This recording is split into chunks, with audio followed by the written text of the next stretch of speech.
Mayor, of course, sa aton nga pinalangga nga kapitan, mayong gabi, Honorable America Romo.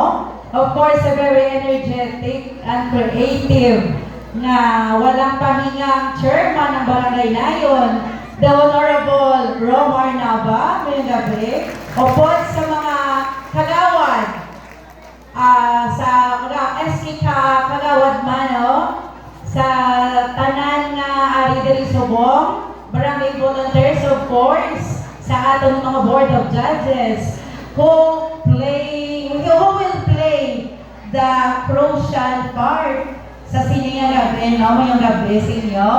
Sa tanan nga pumuluyo sa barangay natin, sa tanan nga mga ari diri nga mga bisita naton all the way from different barangays na silimpagani all the way from other part sa sini nga kalibutan hari diri Subong to witness sa first Pag-iusap festival. So before that, allow me to share a short testimony about this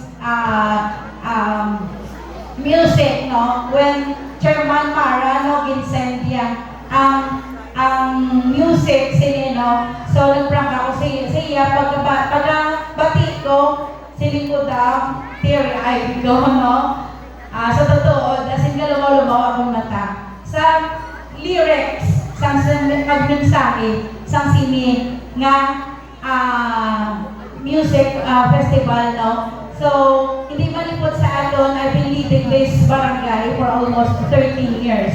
Kada ang music nag-describe sa tuod-tuod nga barangay Nayon, kung ano ang barangay Nayon. Kung ikaw bilang isa ka leader or bilang isa na tumandok sa barangay Nayon, mabatian mo ang ininga music. Isa lang man different emotions sa imo mabatsagan. Malipay ka, matulog-luha mo, ma-excite ka, nga amo na ni gali ang barangay Nayon. Grabe na ang progreso. So, wala nga, nagabal ko siya down, teary-eyed ko, kaya namin isang feeling na ang kanta, na nga paano i-describe ang barangay Nayon. So, gusto kong i-take this opportunity sa paghatagid sa appreciation sa effort din sa atong chairman, no? Nga grabe ang unity alin sa gagmay sa alin sa pinakadaw ng event, no one left behind. Kaya nga ultimo sa mga 10 under, 12 under, bahilaki, balikol, as a participation sa mga nanay, tanan-tanan nag-participate. At through give na meaning sa unity sa barangay Nayon. So talaga, ito kung nalakpak si Chairman. Of course, hindi yan yung mo kung hindi tungod sa bulig sa niyaman ng mga SK Council and of course with the help sa Barangay Council, of course headed by Honorable Maricar Romo. So tagaan, sabi sa pagbabalakpak ang atong mga lideres sa nga barangay.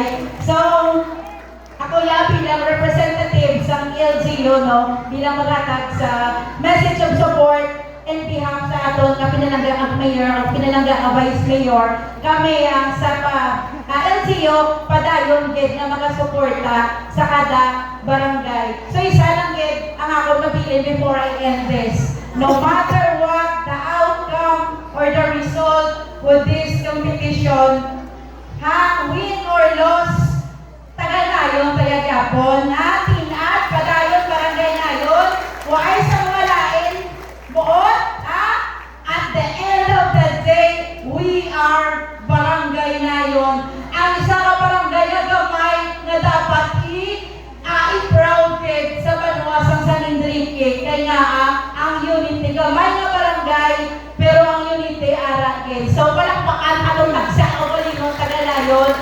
So, wala na ako magpasahay kasi gabi nung naglabig na ko. So, mayong gabi, thank you so much. As always, God bless Barangay Nayon.